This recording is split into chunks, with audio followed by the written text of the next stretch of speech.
Ya vamos a empezar, ¿ya? Ya. A ver, muy buenas noches con todos, a todos los presentes, miembros del colectivo político Ciudadanía 4.0. Bienvenido invitados, ciudadanos y público que nos acompaña de manera virtual.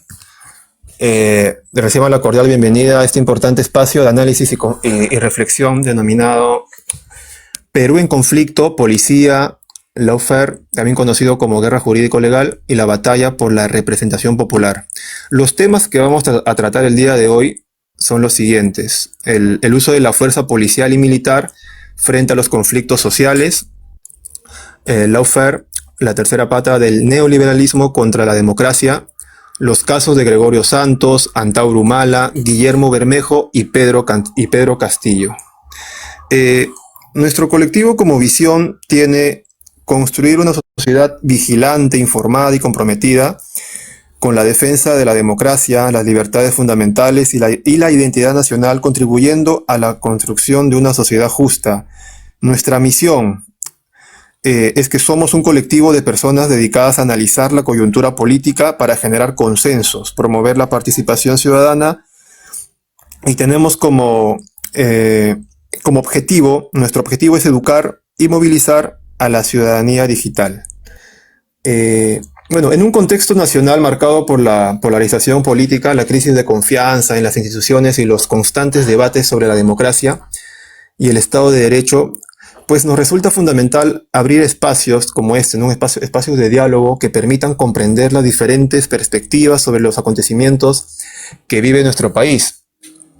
El objetivo, pues, de este encuentro es promover un análisis crítico, plural y democrático acerca del papel de las instituciones del Estado, los desafíos de la representación política y las tensiones existentes entre la legalidad, la legitimidad y la voluntad popular. Entonces, en nombre del colectivo político Ciudadanía 4.0, agradecemos profundamente su presencia y su participación también. Ciudadanía 4.0 nace como un espacio de pensamiento, participación y construcción democrática comprometido con el fortalecimiento de la ciudadanía, la innovación política y la promoción de propuestas orientadas al desarrollo del Perú. Nuestro colectivo busca fomentar el debate informado, la participación de los jóvenes y adultos en general, y la generación de ideas que contribuyan a una sociedad más justa, inclusiva y democrática.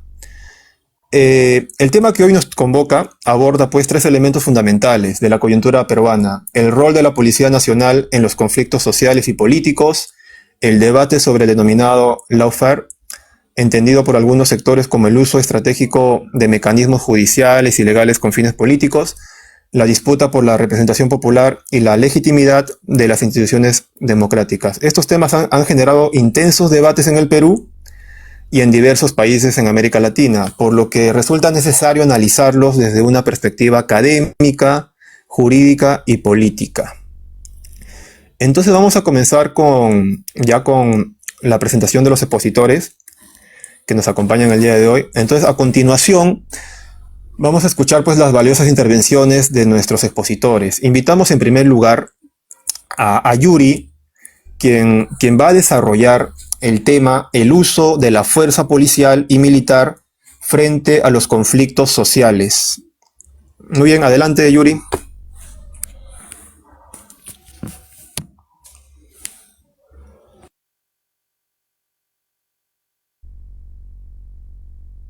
Sí, bueno, mi tema es ese.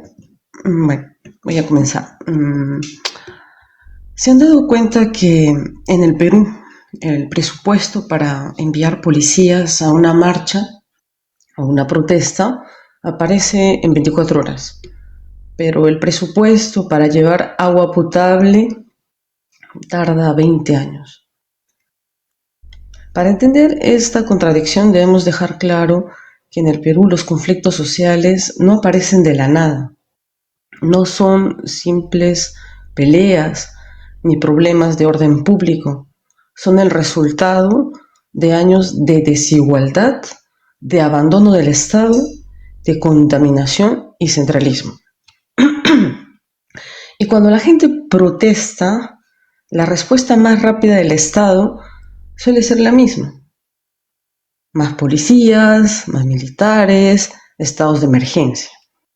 En la práctica usan la reserva de contingencia para mover dinero al Ministerio del Interior o al de Defensa. Es decir, aplican control antes que solución. Y esto no es una percepción, es una realidad respaldada por los datos. Si vemos las cifras de la Defensoría, solo en julio de 2025 tuvimos 199 conflictos sociales, de las cuales 150 están activos y están concentrados en Loreto, en Puno, en Cusco, en Ancash y Apurímac. Esto demuestra que el problema es grande, es constante y territorial. En consecuencia, el conflicto social aparece cuando la población siente que sus derechos a la salud, al agua o a su territorio están siendo vulnerados.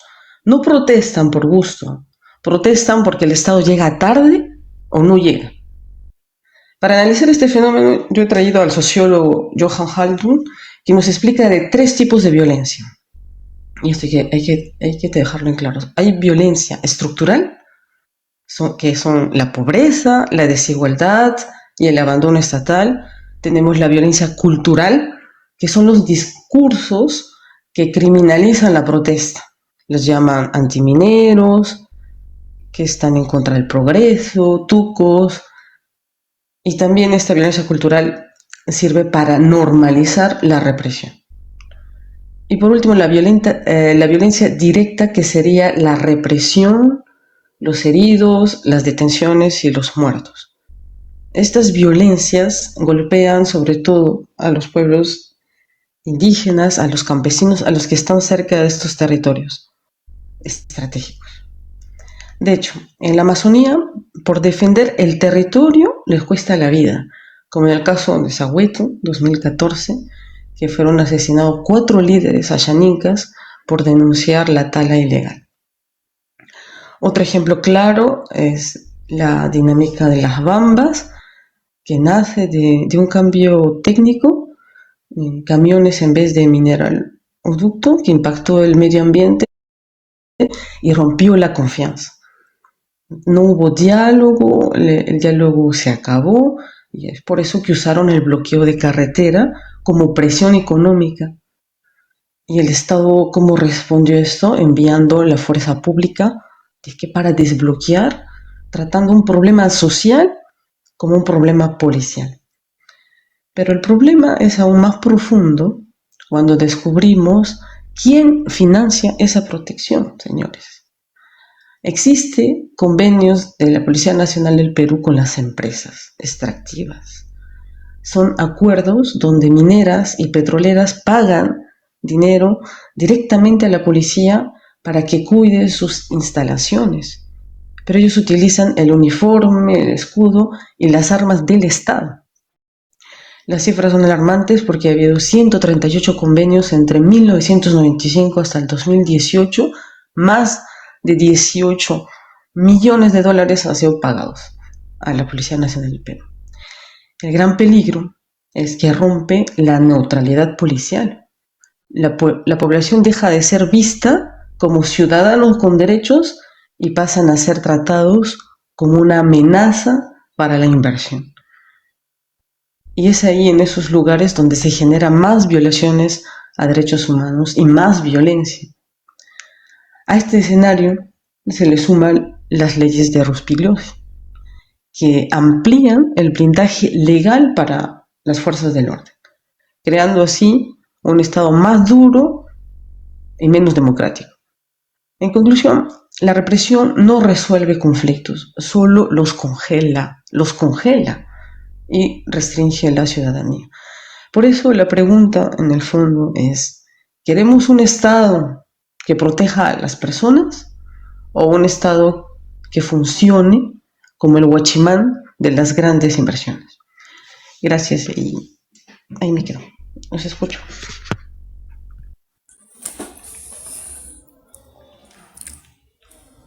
Muy bien, agradecemos la destacada participación de Yuri por sus importantes reflexiones y aportes.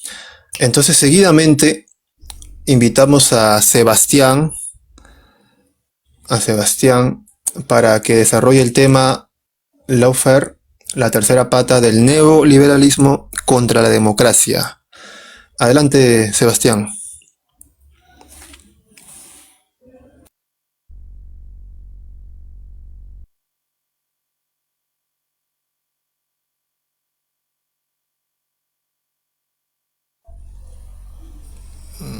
Activa tu micrófono, hermano. Perdón, no había visto. Sí, me pareció bastante interesante lo que dijo la compañera. Ya, voy a tomarme 5 minutos, justamente son las 11:15.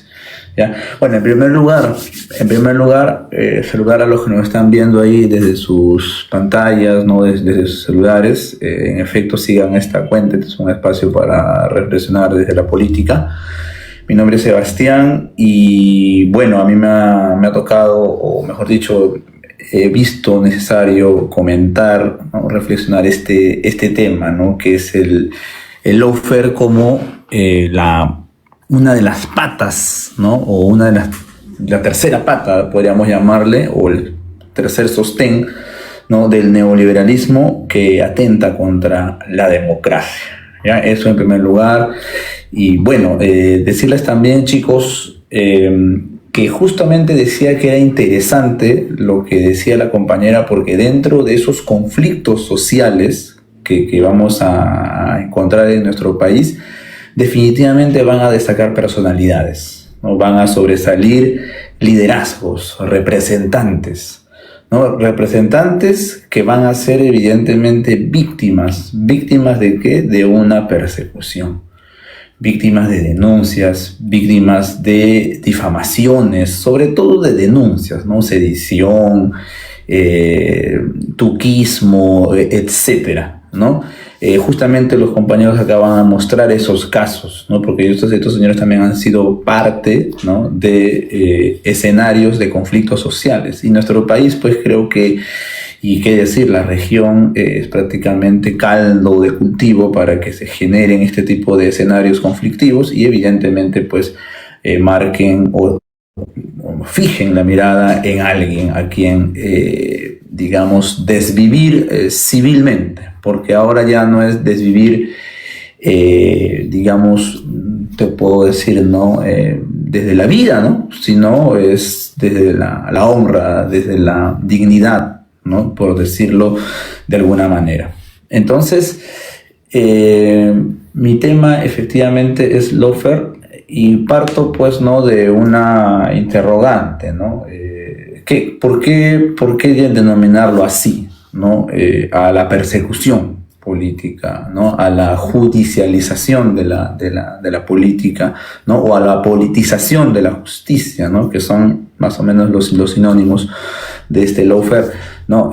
A veces utilizamos los latinoamericanos términos anglosajones para referirnos a algunas categorías, ¿no? Y bueno, tendríamos que discutir ya prácticamente una categoría jurídica de formas, ¿no? Como persecución o judicialización de la política, o persecución política, ¿no? O politización de la política, ¿no? Pero claro, tendríamos que utilizar una jerga un poco más accesible, ¿no? E instaurar este tipo de lenguaje en la jerga jurídica peruana, porque no existe, ¿no? No se reflexiona sobre ello, no hay. No pareciese que esto estuviese, digamos, estampado en los manuales, ¿no? de derecho, cuando en la práctica sí notamos ello, ¿no? Entonces, discutir el término, ¿no? Podríamos reinventar una nueva definición al lawfare, ¿no? Señalar también sus orígenes, ¿no? Los orígenes, brevemente nada más. Esto pues no se remonta a las décadas después de la revolución cubana, ¿no? Esta influencia, ¿no? de este acontecimiento latinoamericano generó evidentemente contagios en todo el escenario, incluso también la posguerra, ¿no? La llamada Guerra Fría. El virus soviético, por decirlo así, quería instaurarse aquí también en América Latina, y es por eso que el imperio buscaba mecanismos para frenar ello, ¿no? y uno de los mecanismos era pues las dictaduras. Esto de las dictaduras son prácticamente los golpes de Estado, ¿no? Lo que estaría pues direccionado desde la Casa Blanca, desde el Departamento de Estado de los Estados Unidos, y lo que se llamaría dentro de la jerga de las ciencias sociales como el Plan Cóndor, simplemente Plan Cóndor, ¿no? Pero pasado el tiempo, ¿no?, se dieron cuenta de que ya estas formas de meterse en los países con los soldados ya no bastaba, ¿no?, sino que tenían que ver otros mecanismos. Y esos mecanismos van a ser mecanismos legales, ¿no?, mecanismos jurídicos. A eso se va a llamar Plan Cóndor 2.0, o lo que yo más adelante voy a concluir como golpes blandos, ¿no? Entonces, estos golpes blandos, este Plan Cóndor 2, va a iniciar, pues, ¿no? O se va a sostener en tres patas, efectivamente, ¿no? Primero en la pata mediática, la pata jurídica y la pata política, ¿no? La pata mediática prácticamente es la que comienza todo, ¿no? La pata mediática o el sostén mediático es el que difama al líder, el que tergiversa al líder, el que, digamos, arruina la honra del líder, ¿no? Y son los primeros en denunciar, ¿no? Los medios de comunicación, la prensa concentrada tradicional, televisión o por periódicos, son los primeros en decir: él robó, es corrupto, quiere eternizarse en el poder, es autócrata, etcétera, ¿no? Palabras evidentemente fuertes, ¿no? ¿Para qué? Para que entren en la psicología de las masas y prácticamente desprestigien la dignidad o la honra de ese personaje. Ellos son los primeros en distorsionar prácticamente al liderazgo, ¿no? Y después de eso viene, pues, ¿no?, la guerra jurídica, ¿no?, lo que se llama lawfare, ¿no?, que es prácticamente la invención de ¿cómo te puedo decir?, ¿no?, la prisión preventiva, ¿no? El juez te dicta una prisión preventiva sin pruebas, ¿no? No hay pruebas, o se construyen o se inventan las pruebas. Eso se llama lawfare, ¿no? Esa construcción de pruebas prácticamente que son risibles, pero que sin embargo se convierten ya en la catástrofe del liderazgo, ¿no? Eso ha pasado, mis compañeros seguramente van a decirlo, ¿no?, con los casos que ven ahí.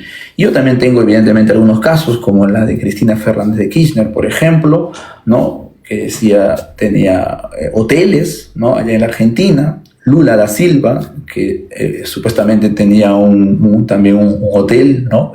Rafael Correa, etcétera, ¿no? Entonces, son casos donde se inventan o incluso no tienen la convicción, o mejor dicho, no tienen pruebas, como en el caso de Brasil, ¿no? En el caso de Brasil, con el presidente Lula da Silva, ¿no? El juez Moro dice: no tengo pruebas, pero tengo la convicción de que él, ¿no?, es prácticamente culpable, ¿no? Y lo mismo sucede con Correa, ¿no? Influjo psíquico, ¿no? O sea, son, como les digo, invenciones de la cuestión jurídica, ¿no? Y bueno, la tercera pata es que si no pueden con la prensa, si no pueden desde lo jurídico, lo hacen desde lo político, desde el Parlamento, ¿no?, desde el Congreso, ¿no?, o desde la Cámara de Senadores, país que tenga evidentemente la Cámara de Senadores.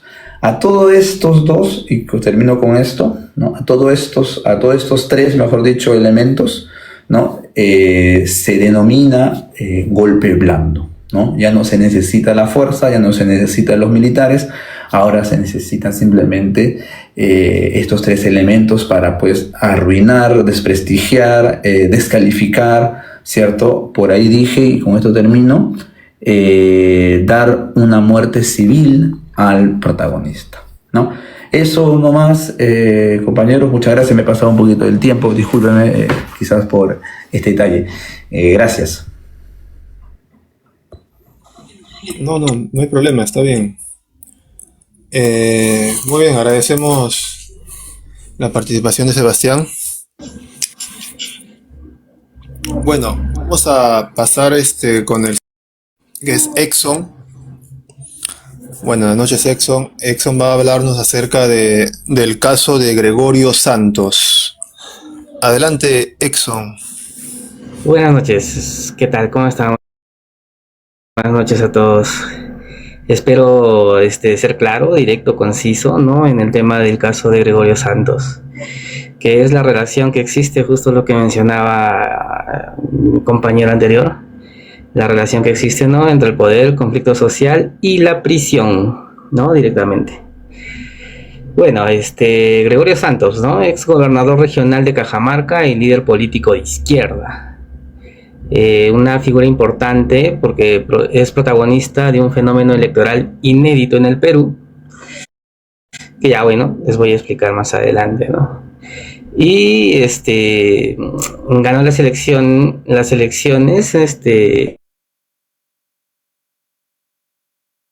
la reelección, ¿no? Estando tras las rejas.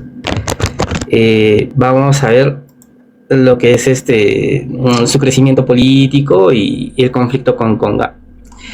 Bueno, pues para su crecimiento político ha sido un profesor rural y también ha sido un dirigente de las rondas campesinas en Cajamarca. Es elegido presidente regional en el 2010, también por la misma región en Cajamarca, y líder de la protesta contra el proyecto minero Conga. Bajo una consigna, ¿no? Fue el creador de la frase de impacto nacional, Conga no va. Esto fue en el 2011, ¿no? Fue un conflicto del 2011, conflicto, más o menos. Sin embargo, él ya era, en el 2010 ya fue presidente regional de Cajamarca. El primer año pues lo pasa tranquilo, ¿no? Todo bien, todo chill, pero ya después de ir en contra, ¿no? del proyecto minero Conga, empieza los primeros indicios de persecución, ¿no? contra su persona. Bueno, el fenómeno, ganar desde la cárcel, justo lo que les decía, ¿no?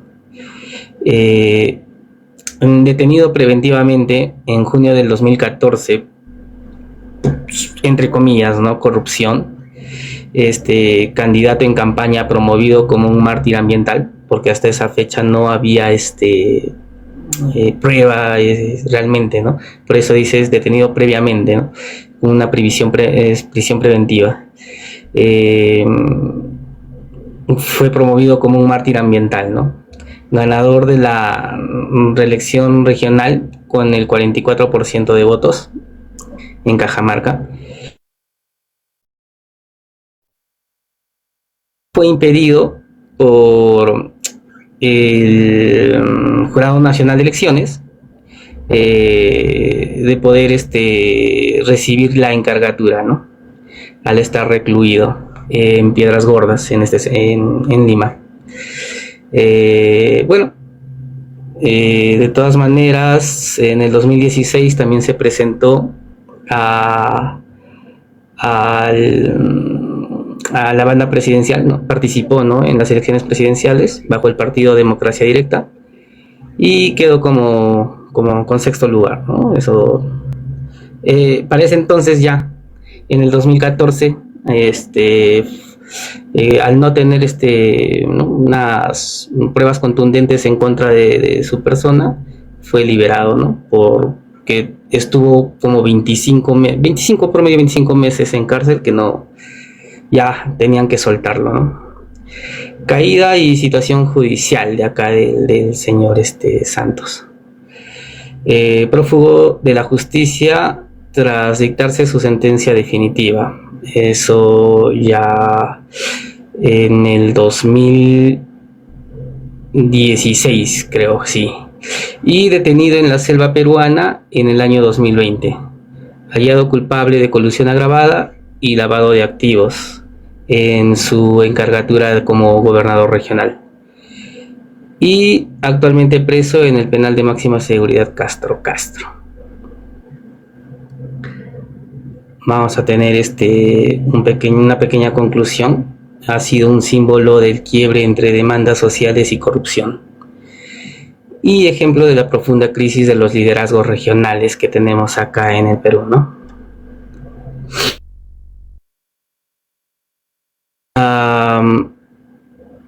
Sí hubo lawfare, ¿no? O sea, la postura de la defensa, ¿no? de Gregorio Santos. Argumentan que Santos fue víctima de lawfare, incluyendo sus bases ronderas, sectores de la izquierda radical y figuras aliadas de su espectro político. Sostienen los siguientes puntos, ¿no? Dos puntos, tres puntos. Neutralización del liderazgo, criminalización de la protesta y prisión preventiva desproporcionada, ¿no? Dentro de la neutralización del liderazgo, afirman que los procesos judiciales se aceleraron y endurecieron con el fin explícito de frenar el avance de su partido MAS y contrarrestar la corriente de opinión contraria a la gran minera extractiva.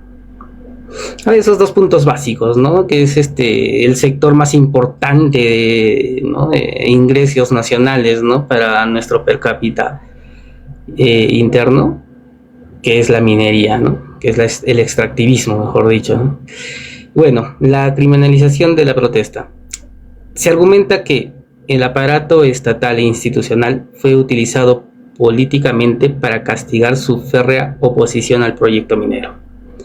Entonces, como dijo, ¿no? Hay una desvalorización de la persona en los canales de televisión, ¿no? En los periódicos, en toda la propaganda mediática que hay, ¿no? Que usa el Estado, que paga el Estado, ¿no? Para poder denigrar, ¿no? su presencia política. Y bueno, pasamos a la prisión preventiva desproporcionada. La defensa denuncia por más de 22 meses antes de tener una condena firme, lo que afectó sus campañas electorales en 2014 y 2016. Fue un mecanismo de persecución judicial politizada, orientado a desgastar su imagen pública. Bueno, eso sería todo lo que podía darles como dato de opinión sobre Gregorio Santos, ex gobernador regional por Cajamarca en el partido MAS, actualmente recluido en Castro, ¿no? Sería todo, chicos. Gracias. Muy bien, Exxon, muchas gracias. Agradecemos tu participación. Muy bien, vamos a pasar con el siguiente expositor. Vamos a pasar con Harry, que nos va a exponer acerca del caso de Guillermo Bermejo. Adelante, Harry. Gracias, Paz. Buenas noches a todos y todas, compañeros del colectivo Ciudadanía 4.0 y también los asistentes.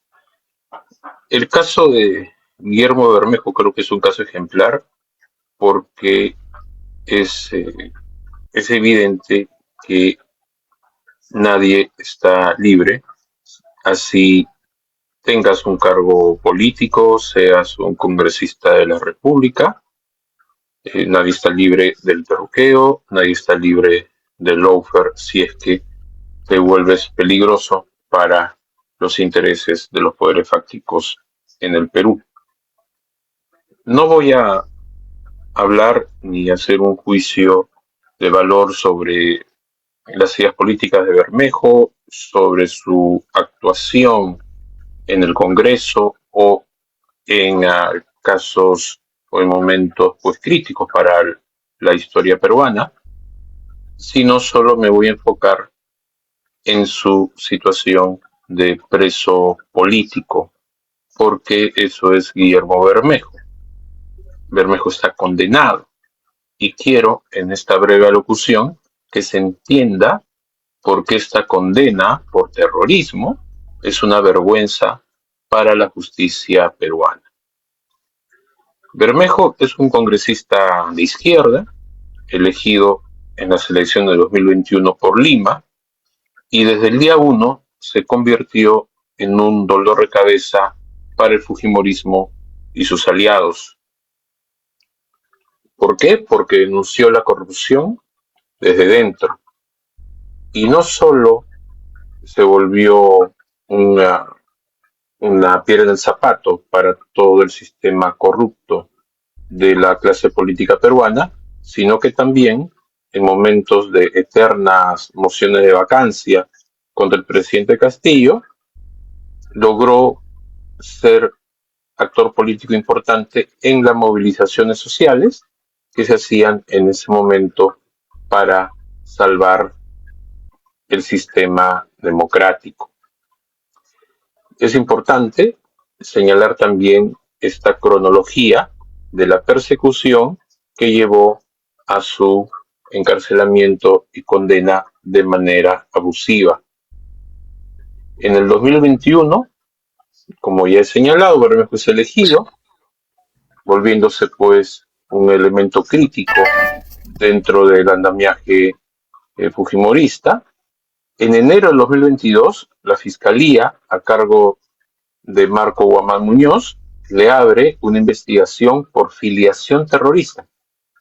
Las pruebas, recortes de periódico, declaraciones de colaboradores eficaces que negociaban sus propias condenas y publicaciones en redes sociales donde Bermejo criticaba la estrategia militarista en el Brain, que dicho sea de paso, es un ejemplo pues de esta falsa narrativa que nos da los grupos de poder en el Perú, porque en el Brain ya pasaron 25 años, más 30 años, de fin de la violencia política en el Perú, de conflicto armado interno, pero aún no se puede derrotar a una columna señalada como terrorista, cuando todos sabemos que son más bien elementos armados para proteger rutas de narcotráfico, en las cuales también el ejército forma parte.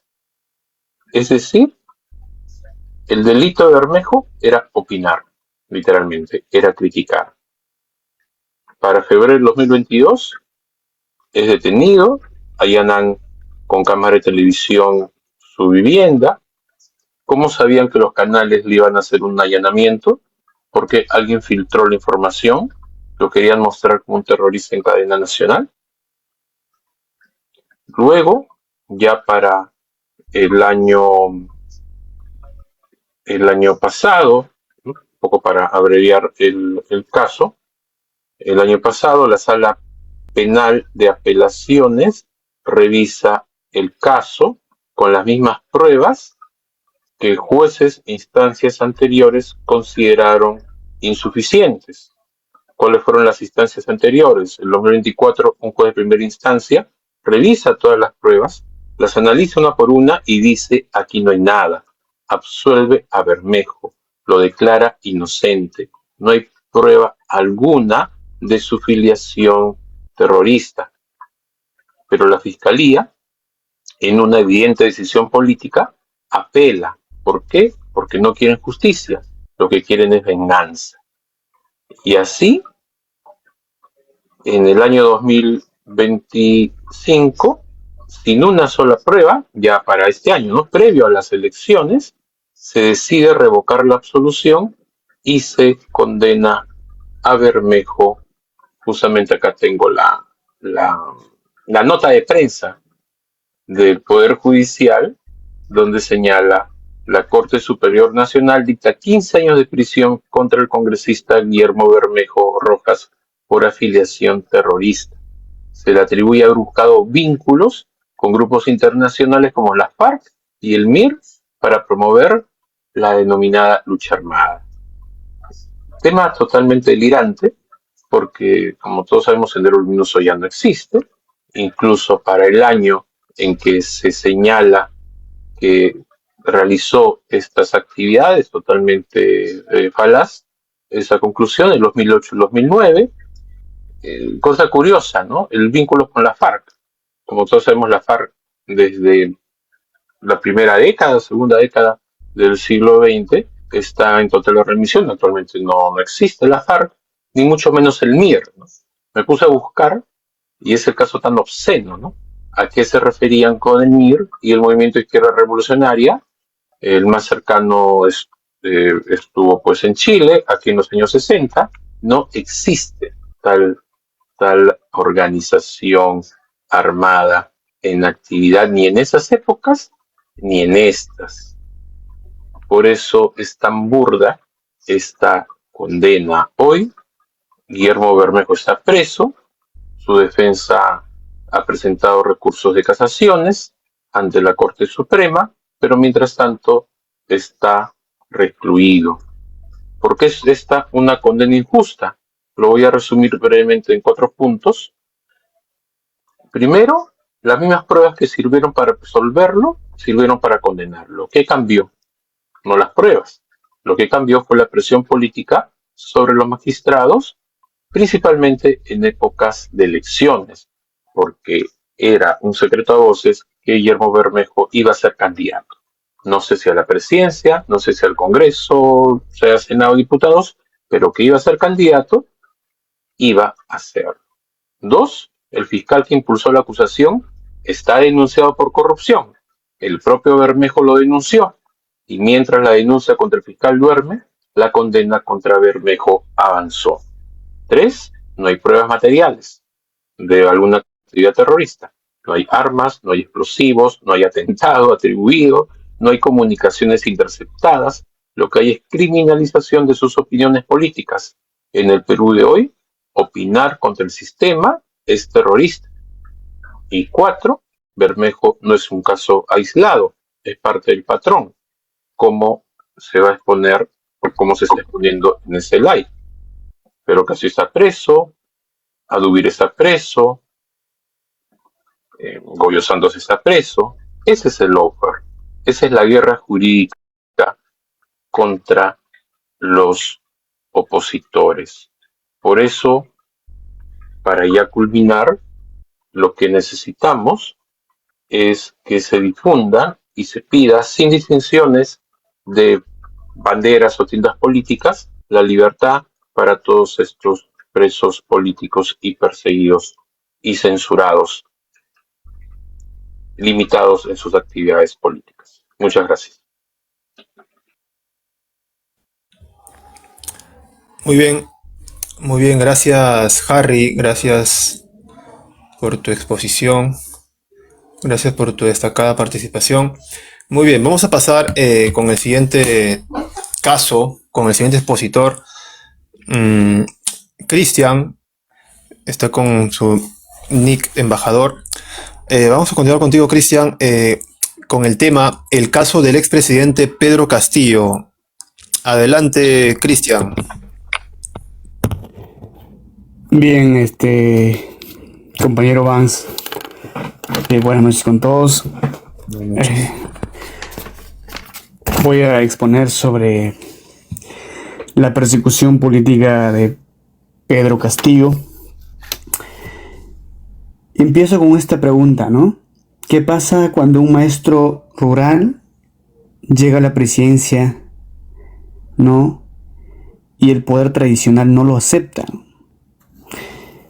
Y de antemano, su caída de Pedro Castillo no empezó el 7 de diciembre del año 2022, sino desde el día que ganó las elecciones. Primero fue la barrera de establishment. ¿Se recuerdan el mito del fraude? Cuando la señora Keiko Fujimori no reconoció la victoria de Pedro Castillo, la señora Keiko Fujimori quiso bajarse más de 1000 actas, ¿no? Que equivale a 200.000 votos. Más de 200.000 votos. Quería desconocer, ¿no? Indicando que había un fraude. Y lo cual, principalmente esos votos provenían de la zona rural. Principalmente esos votos venían de zona altoandina. No eran los votos que quería bajarse de San Isidro, Miraflores, ¿no? porque lógicamente quería anular todas las actas que pertenecían, indicando que hubo personas fallecidas que han votado, ¿no? Entonces, pero la mentira tiene patas cortas, ¿no? El Jurado Nacional de Elecciones revisó todo y no encontró nada.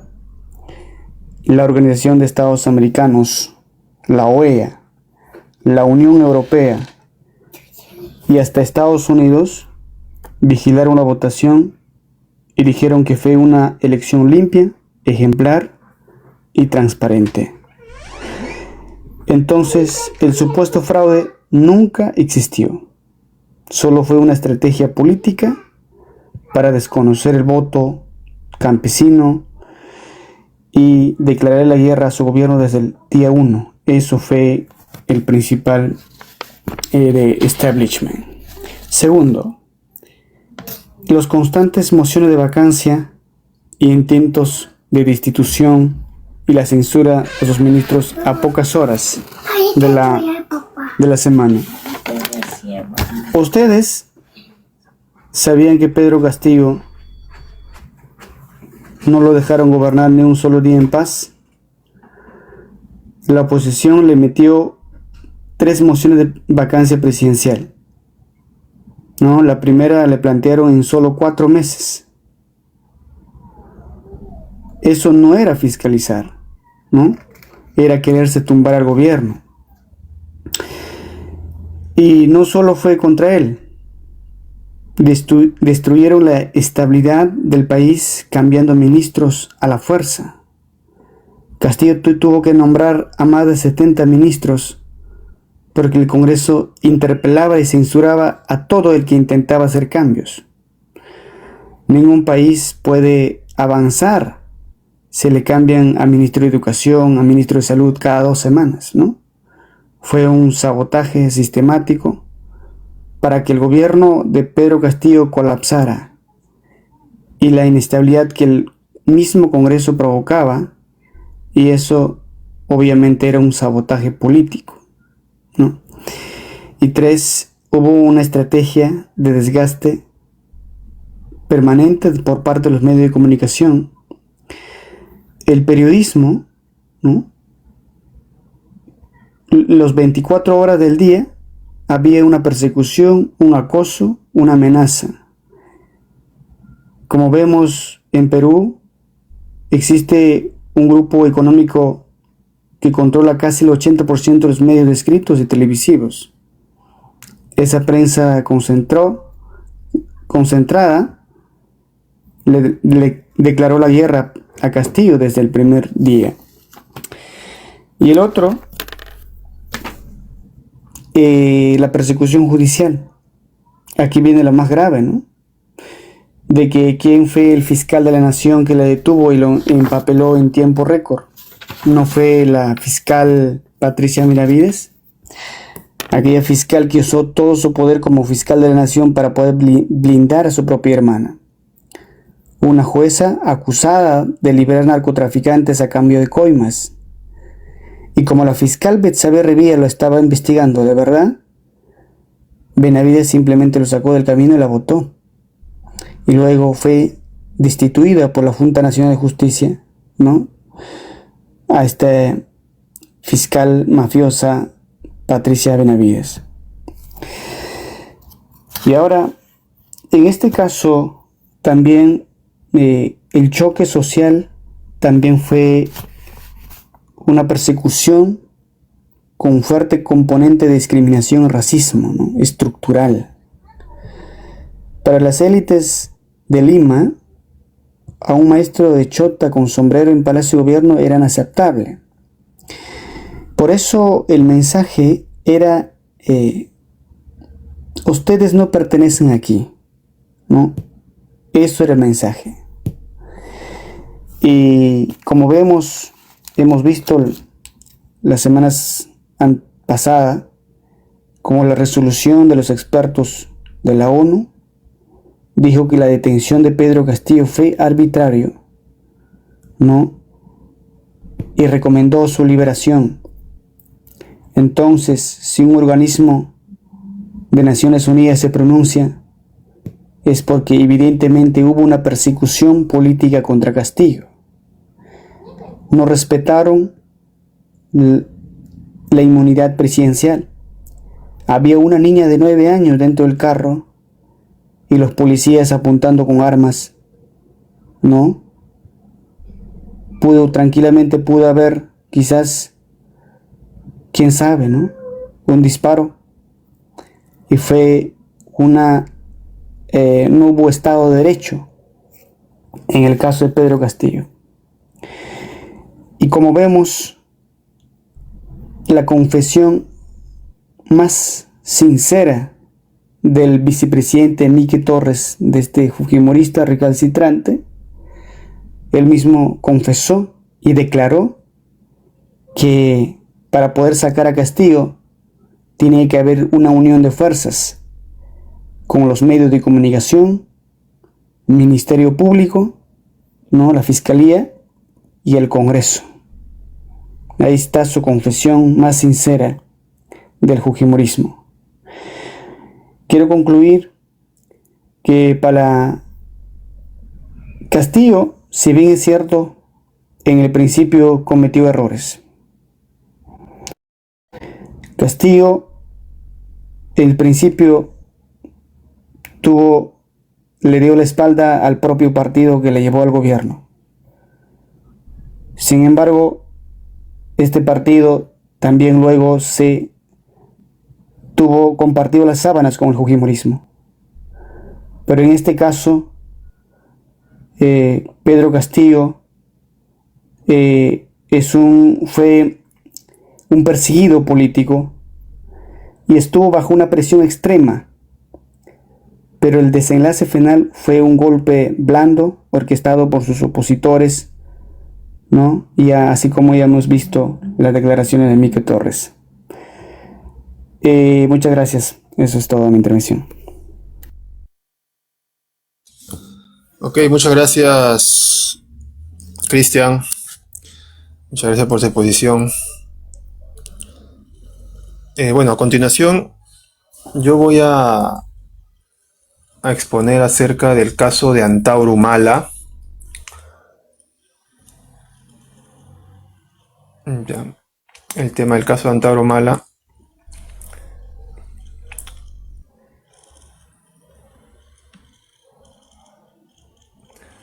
Muy bien.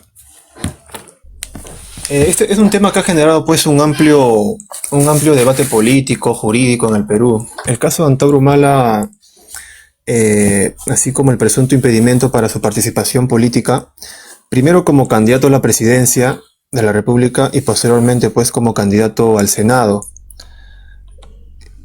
Antauro Humala pues alcanzó notoriedad nacional tras liderar el denominado Andahuaylazo en el 2005. Es un hecho por el cual fue condenado y posteriormente cumplió su pena privativa de libertad. Tras recuperar su libertad, inició una intensa actividad política con el propósito de participar pues, en las elecciones nacionales. Entonces, él impulsó el movimiento político Antauro, las siglas Antauro, promoviendo un discurso pues, nacionalista y etnocacerista. Sin embargo, durante su actividad política realizó diversas declaraciones públicas que fueron consideradas pues, por las autoridades como contrarias a los principios democráticos y al orden constitucional. Uno de los acontecimientos más relevantes fue la decisión del Poder Judicial de declarar ilegal al partido Antauro, ¿no?, a solicitud de la Fiscalía. Entonces la resolución judicial concluyó que la organización política incurrió pues, en conductas previstas por la legislación como causales causales ilegales, relacionadas con la afectación del sistema democrático y la promoción de acciones incompatibles con el orden constitucional. Entonces, como consecuencia de esa decisión, el partido fue cancelado del registro de organizaciones políticas, perdiendo la posibilidad de presentar candidatos en procesos electorales, ¿no? Inclusive se tuvieron que cancelar todos sus locales, cerrar todos sus locales, ¿no? Hubo el mandato de cerrar todos sus locales a nivel nacional, ¿no? Fue una medida radical también ello. Entonces los seguidores de Antauro Humala, que son muchos, sostienen que esta decisión pues constituye un caso de lawfare. Según esta postura, pues se habría utilizado el sistema judicial para excluir a a un adversario político con respaldo popular, con amplio respaldo. Entonces, el otro punto es la ilegalización del partido. Habría impedido que millones de ciudadanos pudieran elegir libremente a su candidato. Las investigaciones y procesos judiciales habrían tenido un efecto político más que estrictamente jurídico también. Entonces, desde esta perspectiva, podemos argumentar que la competencia electoral fue restringida mediante decisiones legales que terminaron pues limitando la representación política de un sector del electorado. Bueno, por otro lado, también se puede analizar pues que el Poder Judicial, el Ministerio Público y otros sectores sostienen una posición distinta, ¿no? Lo que ellos sostienen, lo que ellos argumentan es que la decisión de ilegalizar el partido fue adoptada conforme a la Constitución y a la ley de organizaciones políticas. No se sancionó una ideología política, dicen, sino conductas y expresiones que, según la resolución judicial, vulneraban los principios democráticos protegidos por el ordenamiento jurídico. Y como último punto, las medidas adoptadas respondieron al cumplimiento de la ley y no a una persecución política. Es lo que ellos argumentan, pues, ¿no? Es lo que ellos argumentan. Entonces, como resultado de la cancelación del partido Antauro Humala quedó pues sin la posibilidad de postular a la presidencia de la República a través de dicha organización. Bueno, sus simpatizantes consideran que esta situación redujo las opciones de la representación política para un sector de la ciudadanía, mientras que quienes respaldan la decisión judicial sostienen que el respeto al Estado de Derecho exige que todas las organizaciones políticas cumplan los requisitos que manda la Constitución, pues, ¿no? Y la legalidad. Entonces surge pues el debate sobre la posibilidad de que Antauro Humala participara en futuras elecciones para el Senado dentro del nuevo sistema bicameral. Entonces, sin embargo, la cancelación de su organización política y las restricciones derivadas de las decisiones judiciales también generaron incertidumbre respecto a esta posibilidad, manteniendo vigente el debate entre quienes consideran que existe una limitación indebida de sus derechos políticos y quienes sostienen que cualquier candidatura debe sujetarse a las normas de la Constitución y electorales aplicables. Entonces, como reflexión tenemos que el caso de Antauro Humala pues constituye uno de los debates más relevantes sobre la relación entre justicia y política en el Perú. Entonces, más allá de las posiciones políticas, este caso invita pues a reflexionar sobre un desafío permanente en toda la democracia, pues, ¿no? Cómo garantizar al mismo tiempo el respeto al Estado de Derecho, la independencia del sistema de justicia y la protección de los derechos de participación política de los ciudadanos. Muy bien, muchas gracias por su atención. Muy bien, hemos culminado con las exposiciones.